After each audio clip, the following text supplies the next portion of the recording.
Good morning बच्चों, कैसे हैं आप लोग। My name is Shubham Yadav. Welcome to my YouTube channel Shubham academy पर आप सभी का स्वागत है। जैसे कि हमारे मैथ्स का लेक्चर्स कंटेंट चल रहा है, ठीक है, तो जिसका एक लेक्चर आ चुका है, ठीक है, फर्स्ट लेक्चर मैथ्स का आ चुका है और दूसरा लेक्चर भी मैथ्स का आ चुका है ग्राफिकल मेथड वाला, और आज ही हम उसका ग्राफिकल मेथड का लेक्चर कंटिन्यू करने वाले हैं, जो कि जैसे कि मैंने लास्ट वीडियो में बताया था कि अब हम एनसीईआरटी के क्वेश्चन सॉल्व करेंगे। बेसिक्स सभी हो गए हैं, ग्राफिक के बेसिक्स, ग्राफिकल मेथड के बेसिक हो गए, ठीक है, चैप्टर के बेसिक्स हो गए, और आज हम चैप्टर के क्वेश्चंस लगाएंगे और लगा कर देखेंगे कि हमसे वो बन रहे हैं कि नहीं बन रहे हैं। तो आइए आज हम चेक करते हैं, ग्राफिकल मेथड को पढ़ते हैं, आज डिस्कस करते हैं, उसके क्वेश्चंस लगाते हैं, ठीक है ना। तो आज हम लगाने वाले हैं ग्राफिकल मेथड के क्वेश्चंस, और यदि जिन्होंने वो वीडियो नहीं देखा ग्राफिकल मेथड वाला तो वो बेटा जाकर ज़रूर देख लें, ठीक है, क्योंकि वो देखना बहुत ही ज़रूरी है ग्राफिकल मेथड को समझने के लिए, क्योंकि आज मैं बेसिक्स डिस्कस नहीं करने वाला हूँ, ठीक है। तो सबसे पहला क्वेश्चन 3.1 का ग्राफ कैसे जनरेट करते हैं वो लेक्चर नंबर 2 में मैंने बता दिया है। उसको ग्राफ में क्या क्या कंडीशंस होती हैं वो भी मैंने बता दिया। तो सबसे पहले ये क्वेश्चन बेटा वीडियो पॉज करके आप लोग लिख लें, ठीक है, क्योंकि मैं ये रफ करने वाला हूँ 3.1 का क्वेश्चन नंबर 3, ठीक है। इस 3.1 में एनसीईआरटी के केवल ग्राफ अपन को बनाना है, सॉल्यूशन नहीं बनाना है। तो पहले ये क्वेश्चन लिख लो वीडियो पॉज करके, या बुक हो तो आपके पास बुक से लिख लेना, ठीक है। मैं रफ कर रहा हूँ ये।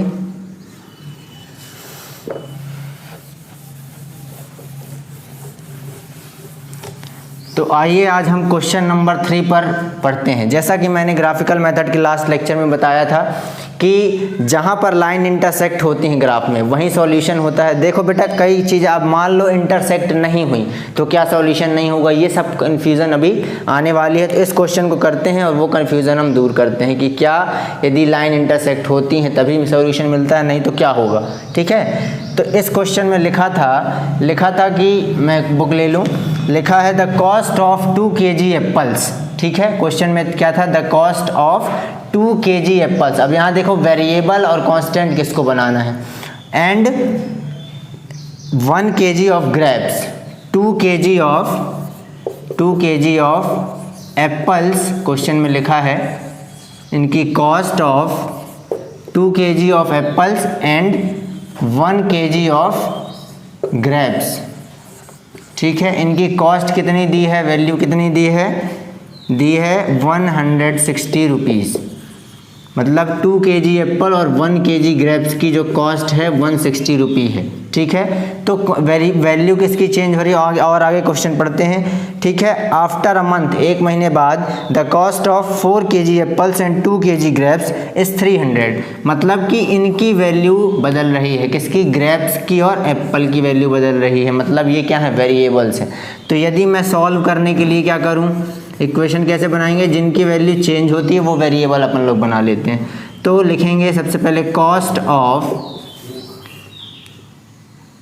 एप्पल्स, ठीक है, bx, कॉस्ट ऑफ एप्पल क्या ले लेते हैं, cost of 1 kg Apple b x rupees, ठीक है, and cost of 1 kg grapes को y ले लेते हैं, b y रुपीज़, ठीक है। अब इक्वेशन कैसे जनरेट करेंगे, 1 kg एप्पल की वैल्यू x है और 1 kg ग्रेप्स की वैल्यू y रुपीज़ है, ठीक है ना। कितने रुपए में मिल रहा है, x और y रुपए में। तो यहाँ दिया है 2 kg एप्पल्स और 1 kg ग्रेप्स की वैल्यू कितने रुपए में मिलेंगे, 160।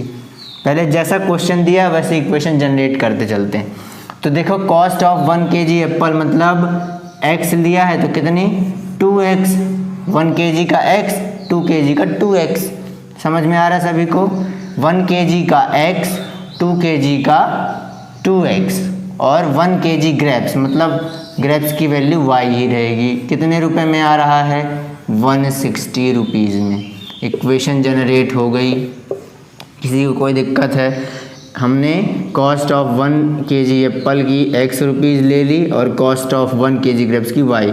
तो इक्वेशन में क्वेश्चन में दिया है 2 kg एप्पल और 1 kg ग्रेप्स कितने रुपए में मिल रहे हैं? 160 रुपये में। ठीक है, 160 रुपीज़ में मिल रहे हैं। आगे क्वेश्चन कह रहा है 1 महीने बाद after a month the cost of 4 kg apples. ठीक है, अकॉर्डिंग टू क्वेश्चन में क्या हो जाएगा?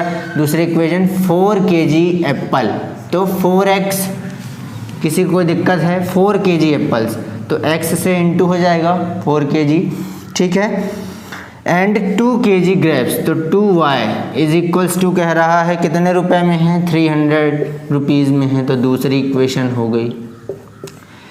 जिसको बेटा इक्वेशंस के बारे में नहीं पता या वेरिएबल्स के बारे में नहीं पता, कांस्टेंट्स के बारे में नहीं पता, उनके लेक्चर्स आ चुके हैं। पहला और दूसरा लेक्चर आप ज़रूर जाकर देखें, या तो आई बटन में जाकर देख लें या तो मैं डिस्क्रिप्शन बॉक्स में उनके लिंक डाल दूंगा। ठीक है, तो इक्वेशन देखें। इक्वेशन पहला क्या बना? Cost of 2 kg apples and 1 kg grapes is equal to 160 rupees and 4 kg apples and 2 kg grapes is equal to 300 rupees. इतने रुपीज़ में आया। 2 इक्वेशन जनरेट हो गई, ये लिख लो, फिर आगे मैं रफ करूं।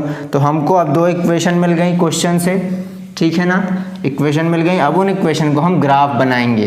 क्वेश्चन कह रहा था रिप्रेजेंट द सिचुएशन ग्राफिकली इस सिचुएशन को रिप्रेजेंट करो। उसमें सॉल्यूशन फाइंड नहीं करना, ग्राफ बना के दिखाना है, वो कह रहा है। 3.1 में केवल ग्राफ ही बनाना है, सॉल्यूशंस फाइंड नहीं करना है। फिर भी कोई दिक्कत नहीं। देखो इक्वेशंस हो गए, इनको रफ कर दूं मैं। हाँ, तो इक्वेशन जो हमारी बनी, पहली क्या बनी भाई साहब?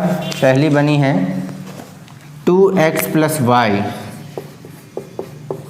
इज इक्वल्स टू 160 रुपीज़ और 4x plus 2y is equal to 300, है ना, 300 रुपीज़ में। अब हम कैसे ग्राफ बनाते थे? पहली इक्वेशन से हम वैल्यू निकालते थे, फिर दूसरी इक्वेशन से वैल्यू निकालते थे।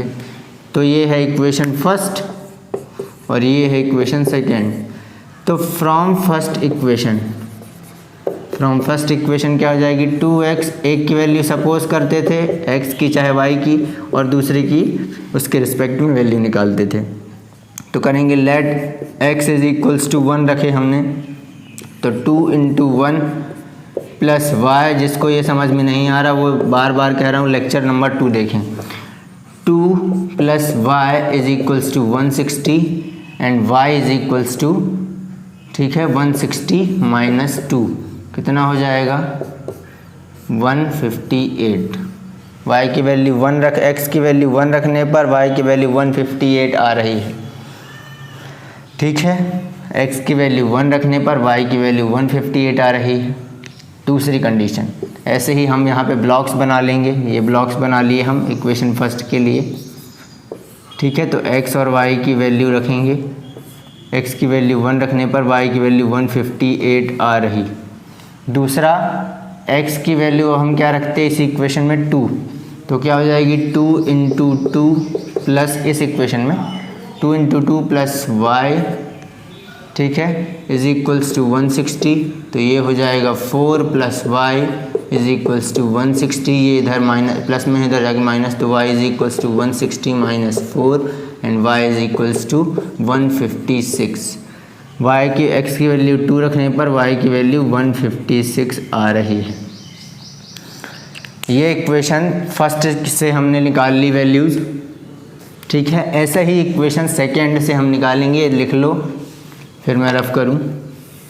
इक्वेशन सेकेंड से हम निकालेंगे वैल्यू ग्राफ बनाने के लिए। फ्रॉम इक्वेशन सेकेंड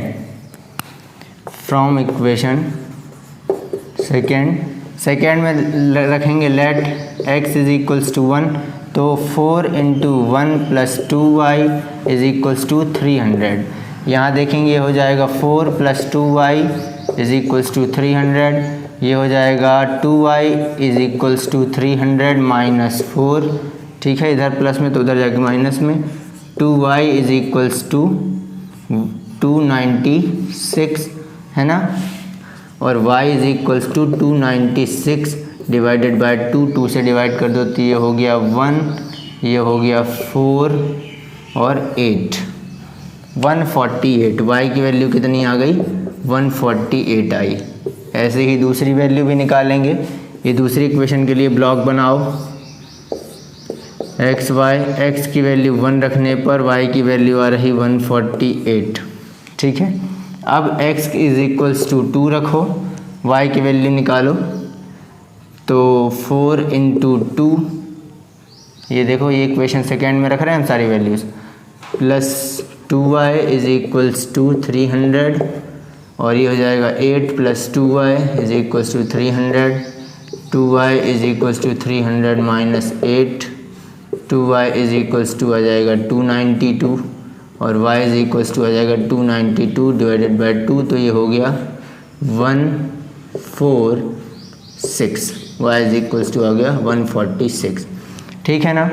दूसरी इक्वेशन में हम रखे, जब 2 रखे तो 146 आया। सभी को समझ में आ रहा है ये? ठीक है, आप खुद ही सॉल्व कर सकते हैं वैल्यूज़ रख के, और ये लिख लें। अब मैं ग्राफ जनरेट करूँगा, और बहुत ही मज़ेदार चीज़ पता चलने वाली है। लास्ट लेक्चर में मैंने बताया था जहाँ पे इक्वेशंस क्या होती हैं, इंटरसेक्ट होती हैं, लाइन इंटरसेक्ट होती हैं, वहाँ पे सॉल्यूशन मिलता है। यहाँ पे देखेंगे एक नया चीज़ समझ में आएगी हमको इस इक्वेशन में। देखो अब हमारे यहाँ पे वैल्यूज़ कितनी कितनी हैं, 158, 156, 148, 146। तो हम क्या कर लेंगे, ग्राफ किस किस का बना लें, हम 20-20 का ग्राफ बना लें। 20 तो रहता नहीं स्केल में, तो 10-10 का ग्राफ बना लेते हैं। हमारे स्केल भी में तो होना चाहिए वैल्यूज़, इसीलिए मैं कह रहा था कि हम ऐसी वैल्यूज़ लें जिससे हमारा ग्राफ बन जाए। लास्ट लेक्चर में मैंने बताया था। वैसे भी कुछ भी ले सकते हो, तो 10-10 ले लो, 10, 20, 30, 40, 50, 60, 70, है ना, 80, 90, 100, 110, 120, 130, 140, 150। y की वैल्यू भी तो लंबी जाने वाली है, तो 20-20 का ग्राफ ले लो, बहुत बड़ा हो जाएगा। 20-20 का ग्राफ ले लो, मतलब एक स्केल में क्या रहता है, 0 से 1 रहता है। तो इस वैल्यू को कितना मान लो, 20 मान लो इधर पे, है ना। तो 20 पार्ट्स में डिवाइड करोगे, मतलब एक डिवीज़न कितने का कहलाएगा, 2 का। 2 × 20, एक डिवीज़न 20 का कहलाएगा, मतलब इतना कहलाएगा 1, और ये कहलाएगा 2। ठीक है ना, एक डिवीज़न 2 का कहलाएगा, उसका भी आधा। तो 20-20 ले लेंगे। ठीक है, तो 20, 40, 60, 80, 100, 120, 140, 160। ऐसे यहाँ भी 20, 40, 60, 80, 100, 120, 140, 160 और 180। क्योंकि हमारी बड़ी वैल्यूज़ है इसलिए हम बड़े ले लिए।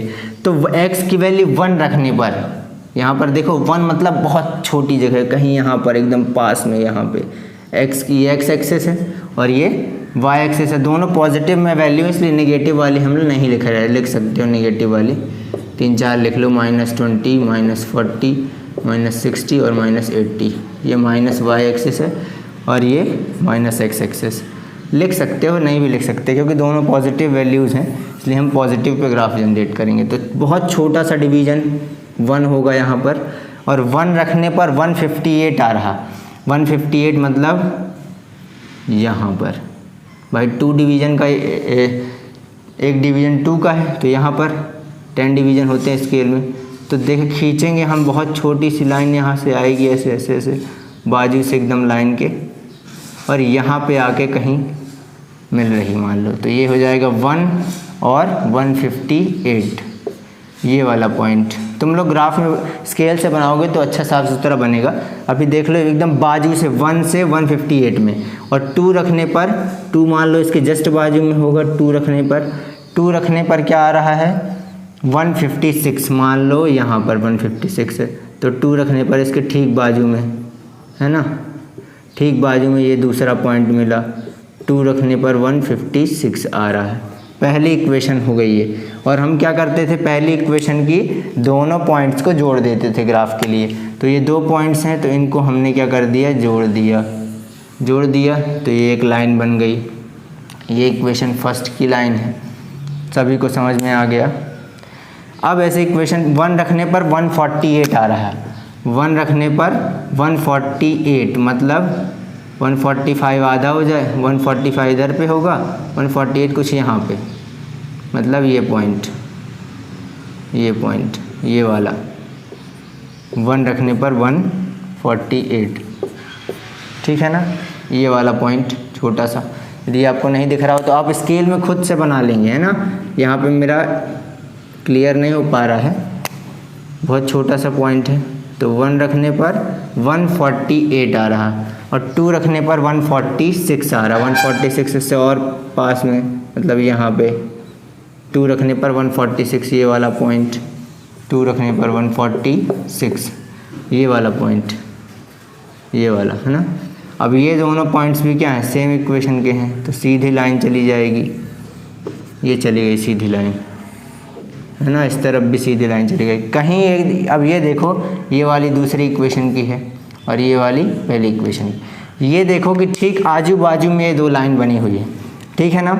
यदि हम बड़ी बड़ी वैल्यू रखते हैं x में तो ग्राफ और सुंदर सा बनता, पर यदि 1 2 रख रहे हैं तो ऐसे ही बनेगा। तो बड़ी बड़ी वैल्यू सपोज कर लेंगे, क्योंकि इक्वेशन में 300 है ना। इक्वेशन किस टाइप की है भाई साहब, इक्वेशन कुछ ऐसी बनी थी हमारी, बड़ी बड़ी सी इक्वेशंस बनी थी। तो क्या करेंगे, x की वैल्यू हम बड़ी सपोज कर लेंगे, जिससे ग्राफ हमारा साफ सुथरा बने, ठीक है ना। तो फिर भी अभी भी बन रहा है। तो देखेंगे ये दोनों लाइन क्या है, एक दूसरे को कहीं नहीं काट रही, मतलब क्या है, ये line parallel to each other है। क्या है, पैरेलल टू ईच अदर। अब जहाँ पे भाई साहब मैंने बताया था कंडीशन है सॉल्यूशन फाइंड करने की कि इंटरसेक्ट होना ही चाहिए और इंटरसेक्टिंग पॉइंट ही सॉल्यूशन होता है। अब ये तो पैरेलल है, तो ऐसी इक्वेशंस का कोई भी सॉल्यूशन नहीं होता। आज हम यही पढ़ने वाले हैं और 3.1 में ये वाला क्वेश्चन जानबूझ के मैंने उठाया, जिसमें लाइंस पैरेलल है, इसमें कोई इंटरसेक्शन नहीं है। देखो इंटरसेक्शन होता तभी सॉल्यूशन मिलता, लेकिन इंटरसेक्शन है क्या दोनों लाइंस के बीच में, नहीं है, ठीक है ना। तो ऐसी इक्वेशंस का कोई भी सॉल्यूशंस नहीं होता। एनसीईआरटी ने हमको और भी सरल बता दिया कि भाई साहब जहाँ पे लाइन इंटरसेक्ट नहीं होंगी उनका कोई भी सॉल्यूशन नहीं होगा, और उसको हम डायरेक्ट फाइंड कर सकते हैं, जो कि मैं बताने वाला हूँ कैसे, ठीक है ना। तो ये समझ में आ गया। और अच्छे से ग्राफ सुंदर बनाना हो तो x की वैल्यू आप बड़ी सपोज कर लेंगे, ठीक है ना, 10 20 30 50 सपोज कर लेंगे, तो वैल्यूज़ y की जो है छोटी आएंगी, तो ग्राफ हम बराबर बना पाएंगे, ठीक है ना। तो अब कैसे मैं फाइंड कर लेंगे, कैसे पता कर लेंगे, शॉर्ट ट्रिक्स में एनसीईआरटी ने पहले बता दिया। शॉर्ट ट्रिक्स में पहले ही पता कर लो भाई साहब आप इक्वेशन का सॉल्यूशन है कि नहीं है, और यदि सॉल्यूशन है तो उसको आगे सॉल्व करो, ठीक है। तो ये समझ में आया सभी को। ग्राफ कैसे बनाते हैं वो वीडियो मैं बना चुका हूँ, तो इसलिए मैंने आज वो बेसिक क्लियर नहीं किया है, बेसिक्स जाके आप देख सकते हैं। तो हम आज पढ़ने वाले हैं कि हाउ टू फाइंड सॉल्यूशन, ठीक है, थ्रू कोफिशिएंट्स के थ्रू हम कैसे सॉल्यूशन की इंफॉर्मेशन, क्या इसकी इंफॉर्मेशन है ना, इसके बारे में हमको पता चल जाएगा कि सॉल्यूशन है कि नहीं। How to find information solution through coefficients, ठीक है। कोफिशिएंट्स के थ्रू हम पता कर लेंगे कि इक्वेशन का सॉल्यूशन क्या है कि नहीं है। देखो जैसा कि मैंने फर्स्ट लेक्चर में बताया था कि लीनियर इक्वेशन का स्टैंडर्ड फॉर्म क्या है, ax प्लस बी वाई, ठीक है, plus c is equals to 0। एक इक्वेशन हो गई है ना। इक्वेशन यदि इस फॉर्म में होगी तो लीनियर, यदि 2 इक्वेशन है तो क्या होगा, एक्स वाई तो वेरिएबल तो सेम रहेंगे दोनों इक्वेशन में, एक्स वाई ही रहेगा, है ना, लेकिन कोफिशिएंट बदल जाएंगे, ठीक। तो यदि मैं एक इक्वेशन का कोफिशिएंट a1 b1 और c1 मान लूँ, एक्स वाई तो सेम रहेंगे, ये हो गई फर्स्ट इक्वेशन। दूसरी इक्वेशन क्या हो जाएगी, a2x b2y plus c2 is equals to 0। 2 equation होना ज़रूरी है लीनियर इक्वेशन इन 2 वेरिएबल्स में। तो 2 इक्वेशंस कुछ इस टाइप से यदि हैं, ठीक है, यही बता रहा हूँ मैं, how to find solution information, ठीक है। यदि ये 2 इक्वेशन हैं तो एनसीईआरटी कहती देखो यदि इनके कोफिशिएंट का ratio A1/A2 is equals to B1/B2, ठीक है, इज इक्वल टू C1/C2 है। कैसे, मतलब यदि यहाँ पे इस इक्वेशन में एग्जांपल ले लूँ कि 2x + 3y + 6 is equals to 0 और नीचे वाली इक्वेशन क्या आ जाएगी 2x + 3y + 6 is equals to 0। दोनों इक्वेशन सेम है तो दोनों कोफिशिएंट देखो, दोनों के रेशियो बराबर हो जाएगा, है ना। 2/2 is equals to 3/3 is equals to 6/6। तो सबकी वैल्यू क्या आ रही है 1 is equals to 1 is equals to 1। तो तीनों रेशियो की वैल्यू सेम आ रही है, ये कंडीशन है। तो कह रहा है कि क्या होंगे, इन्फिनाइट मैनी सॉल्यूशन होंगे। अब यहाँ पर कंडीशन शुरू कर लो, पहले लिख लो फिर मैं बताता हूँ इन सब के बारे में। ये पूरा लिख लो, ठीक। कह रहा है इनकी कोफिशिएंट की वैल्यू का रेशियो यदि बराबर आता है तीनों का, ठीक है ना। कोफिशिएंट का रेशियो का यदि रेशियो बराबर आता है तो कह रहा है सॉल्यूशन होंगे, लेकिन बहुत सारे होंगे, इन्फिनाइट सॉल्यूशन होंगे। इन्फिनाइट सॉल्यूशन होंगे, कितने सॉल्यूशन होंगे, बहुत सारे सॉल्यूशन होंगे। और लाइंस कैसी होंगी, जो ग्राफ बनेगा लाइंस कैसी होंगी, कोइंसिडेंट, मतलब एक के ऊपर एक, ये पहली इक्वेशन की लाइन है और उसी के ऊपर दूसरी इक्वेशन की लाइन होंगी। क्या होंगी, लाइंस आर कोइंसिडेंट, ठीक है। क्या होंगी, कोइंसिडेंट होंगी। और सॉल्यूशन कितने होंगे, इन्फिनाइट। भाई हर जगह से टच हो रही है एक दूसरे से, तो जितनी बड़ी लाइन करते जाओगे, जितनी बड़ी, मतलब हर पॉइंट पे टच हो रही है, एक के ऊपर एक है ना, तो हर पॉइंट पे काट रही है एक दूसरे को, तो बहुत सारे सॉल्यूशन होंगे। यही तो कंडीशन मैंने बताई थी कि जहाँ पे कट करेंगे, जहाँ पे इंटरसेक्ट करेंगे वहाँ पे सॉल्यूशन होगा। अब यहाँ देखो हर जगह पे हर पॉइंट पे कट कर रहे हैं, जितनी बड़ी लाइन तुम बनाते चले जाओगे उतने ज़्यादा सॉल्यूशन होंगे। तो उन्होंने क्या कह दिया कि भाई साहब ऐसी इक्वेशंस के जिसका कोफिशिएंट का रेशियो, तीनों का रेशियो क्या आ रहा है, बराबर आ रहा है, इक्वल आ रहा है, उनके बहुत सारे सॉल्यूशंस होंगे। और वो लाइंस का जो ग्राफ होना चाहिए वो कैसा होना चाहिए, कोइंसिडेंट, मतलब एक के ऊपर एक होना चाहिए। पहले एनसीईआरटी ने बता दिया कि आप इक्वेशन पहले चेक कर लें और यदि सॉल्यूशंस हैं तो भी आगे चलें, ठीक है, तो ही आगे चलें। दूसरी कंडीशन उसने बताई, दूसरी कंडीशन क्या बताई, दूसरी कंडीशन बताई कि A1/A2 is equals to B1/B2 is equals not is equals to C1/C2। यदि इन दोनों का रेशियो बराबर है पर तीसरे के रेशियो के बराबर नहीं है, मतलब जैसे पहले था 1 is equals to 1 is equals to 1, इस टाइप का नहीं। अब 1 इज इक्वल्स टू 1 हो लेकिन यहाँ पर 2 आ जाए, इन दोनों का तो सेम हो लेकिन तीसरे वाले का सेम ना हो, तो वो कैसी इक्वेशन होंगी, इनका कह रहा है नो सॉल्यूशन होंगे। अभी जो बनाई थी हमने, इसका कोई भी सॉल्यूशन नहीं करने वाली। लाइंस क्या होने वाली हैं, पैरेलल हो जाएंगी, पैरेलल टू ईच अदर। कैसी हो जाएंगी, पैरेलल हो जाएंगी लाइंस। कह रहा है लाइंस ग्राफ में पैरेलल हो जाएंगी और उनका कोई भी सॉल्यूशन नहीं होगा क्योंकि वो कहीं भी इंटरसेक्ट नहीं करेंगी। तो हम कैसे चेक कर सकते हैं, इक्वेशन में सबसे पहले ये देख लिए, ठीक है ना। यदि ये हम देख लेते हैं, पहले से देख लेंगे सॉल्व करने के, ठीक है। एग्जांपल ले लो 2x + 3y + 6 is equals to 0।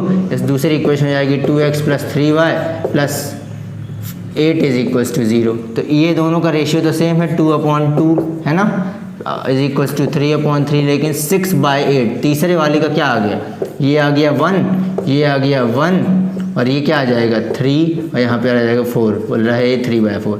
तो देखो इसका रेशियो, इनको काटा हमने तो क्या है 1 is equals to 1 is equals to 3/4, तीसरे के सेम नहीं है ना, तो ये ऐसी इक्वेशन में क्या होगा, कोई भी सोल्यूशन नहीं होगा। वहाँ से हम लिख देंगे through coefficient ratio there is no solution of equation, उसके आगे हम सॉल्व नहीं करेंगे। एनसीईआरटी ने कह दिया कि आप यहीं तक सॉल्व करें, पहले चेक कर लें ऐसे, और यदि सॉल्यूशन है तो ही ग्राफ बनाएं। भाई साहब वो कह रहा है यदि सॉल्यूशन है तो ग्राफ बना दें, नहीं है तो आप सीधे लिख दें कि देयर इज़ नो सोल्यूशन, ठीक है ना। ऐसी ये दूसरी कंडीशन हो गई। ऐसे एक कंडीशन और है, ठीक है, 3 स्थितियों में हो सकती हैं, 3 कंडीशंस हो सकती हैं ग्राफ की। अभी तो एक के ऊपर एक वाली हो गई, पैरेलल हो गई, अब दूसरी लास्ट है जहाँ पे इंटरसेक्ट होगी। तो a is equals A1/A2 not is equals to B1/B2। इतना ही चेक कर लो, केवल तीसरे की वो बात ही नहीं कर रहा, केवल यदि ये दोनों सेम नहीं है तो लाइन क्या होंगी, सॉरी सॉल्यूशन क्या होगा, ओनली वन सॉल्यूशन। कितना होगा, ओनली वन सॉल्यूशन। ठीक है, एक सॉल्यूशन होगा क्योंकि लाइंस भाई साहब केवल एक ही पॉइंट पर एक दूसरे को काटेंगी, एक ही पॉइंट पर एक दूसरे को काटेंगी और ये पॉइंट कहलाएगा इंटरसेक्शन पॉइंट, इंटरसेक्शन पॉइंट। ठीक है, एक सॉल्यूशन होगा, लाइन इंटरसेक्टिंग लाइन होंगी और क्या होगा, इंटरसेक्शन पॉइंट होगा और वही सॉल्यूशन हो जाएगा x और y। तो 3 कंडीशन बता दी उसने। पहली बता दी कि लाइन कोइंसिडेंट होगी, हर जगह काट रही होंगी तो बहुत सारे सॉल्यूशन होंगे। दूसरी कंडीशन बताई कि लाइन पैरेलल होंगी, ठीक है ना, तो वहाँ पर कोई भी सॉल्यूशन नहीं होगा। तीसरी कंडीशन बताई कि लाइन इंटरसेक्टिंग होंगी, कब होंगी, जब ये दोनों का रेशियो नहीं होगा, A1/A2 not is equals to B1/B2। जैसे कि 2x/3y + 6 इज इक्वल्स टू 0, दूसरा आ जाएगा 3x + 4y is equals + 8 is equals to 0। तो वो कह रहा है पहले दो रेशियो चेक करो, तो 2/3 3/4 आ रहा है क्या, दोनों का सेम नहीं आ रहा, मतलब ये लाइंस का इक्वेशन का सॉल्यूशन है पर एक ही सॉल्यूशन होगा। समझ में आया सभी को। तो हम रेशियो से, कोफिशिएंट के रेशियो से पता कर सकते हैं कि इक्वेशन का सॉल्यूशन है कि इक्वेशन का सॉल्यूशन नहीं है।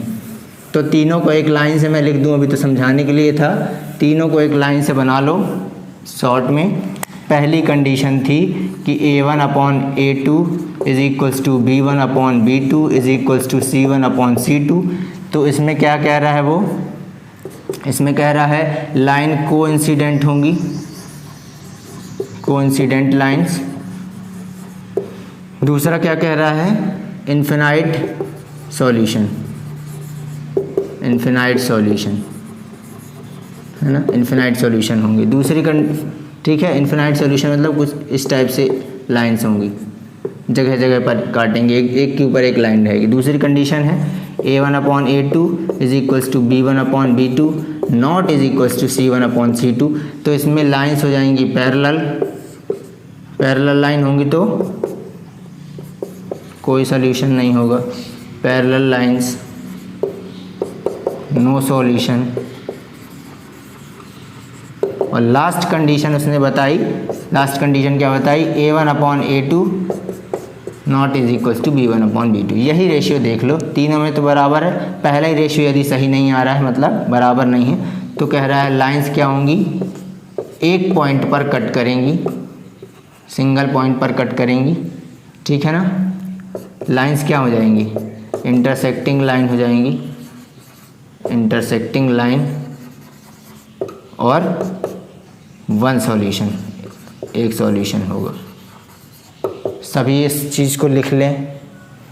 ये तीनों चीज़ें बहुत ही ज़रूरी है, हम इसी से पता कर पाएंगे कि ग्राफ हमको आगे बनाना है कि नहीं बनाना। सॉल्यूशन होगा तो बनाएंगे, नहीं होगा तो नहीं बनाएंगे। सॉल्यूशन किस कंडीशन में है, 2 कंडीशन में सॉल्यूशन मिलेगा।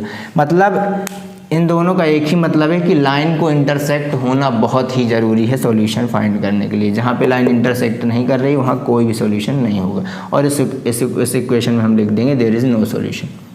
ठीक है, ये इसी के बारे में 3.2 जो एक्सरसाइज हमारी है NCERT में, तो लिख लीजिए सभी ने।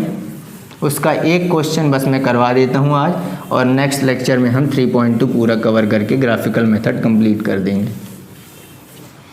ठीक है ना। इसमें हम सपोज ले लेते हैं, एक क्वेश्चन ले लेते हैं। वो कह रहा है चेक करो कोफिशिएंट के थ्रू,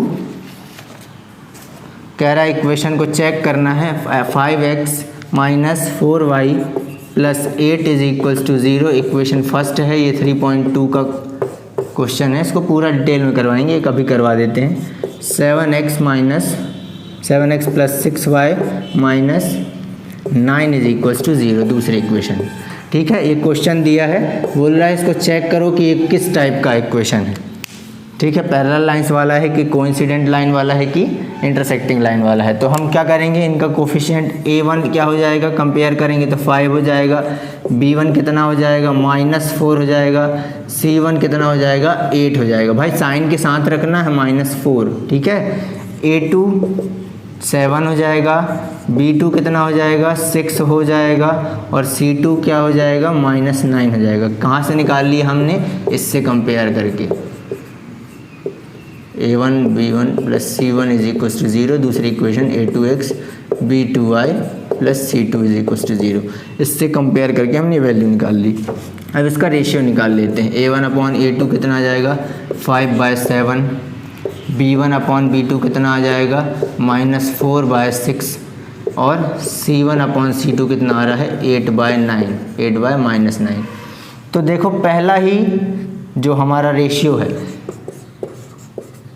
मैच नहीं कर रहा, बराबर है क्या, 5/7 और -4/6। मतलब हम बता देंगे कि इसका एक सॉल्यूशन होगा, इस इक्वेशन का एक सॉल्यूशन होगा, क्योंकि पहला ही रेशियो हमारा इक्वल नहीं आ रहा है। -4/6 काटोगे भी तो कितना आएगा, 2/3, तो 5/7 के बराबर नहीं है, ठीक है। तो अब हम इसका क्या कर लेंगे, इसका ग्राफ बना लेंगे। पहले से पता चल गया कि भाई साहब इसकी इंटरसेक्टिंग लाइन है, इसका ग्राफ बनेगा। तो ग्राफ बनेगा तो ग्राफ बनाने के लिए वही सारी कंडीशंस फॉलो कर लेना। समझ में आया सभी को। एक क्वेश्चन और अपन चेक कर लेते हैं। दिया है 9x + 3y + 12 = 0। दूसरा दिया है 18x + 6y + 24 = 0। दो इक्वेशन दी हैं, कह रहा है इसमें चेक करो कि किस टाइप की लाइन होंगी। तो पहला A1 = हम ले लेंगे 9, B1 दिया है 3, C1 दिया है 12, A2 दिया है 18, B2 दिया है 6, और C2 दिया है 24। अब इनका रेशियो निकालेंगे। तो A1/A2 कितना है, 9/18, मतलब 1/2। ऐसे ही B1/B2 3/6, मतलब 1/2, है ना। 1 काटा और 2 नीचे आ गया तो 1/2 आ गया। ऐसे ही C1/C2 का रेशियो 12/24, मतलब 1/2। देखो तीनों रेशियो सेम आ रहे, मतलब A1/A2 = B1/B2 = C1/C2, मतलब ये तीनों रेशियो सेम आ रहे हैं। तो हमने बता दिया कि लाइन भाई साहब क्या होंगी, कोइंसिडेंट होंगी। क्या होंगी, लाइन कोइंसिडेंट होंगी, मतलब एक के ऊपर एक ग्राफ बनने वाला है। और कितने सॉल्यूशन होंगे, इन्फिनाइट सॉल्यूशन होंगे। जितने सॉल्यूशन फाइंड करते जाओगे उतने सॉल्यूशन मिलेंगे। जितनी वैल्यू x में पुट करोगे उतनी y की वैल्यू निकल आएगी, मतलब बहुत सारे सॉल्यूशंस होंगे, ठीक है। तो ऐसे चेक करते हैं किससे, कोफिशिएंट के रेशियो से। रेशियो यदि हमको पता चल जाता है, रेशियो दिया रहता है क्वेश्चंस में, उससे हम क्या कर लेते हैं, पता कर लेते हैं कि किस टाइप का सॉल्यूशन होगा और लाइंस कैसी बनने वाली हैं ग्राफ में। और इसके क्वेश्चंस हम लगाने वाले हैं नेक्स्ट वीडियो में 3.2 के, और ग्राफिकल मेथड का वो लास्ट लेक्चर होगा।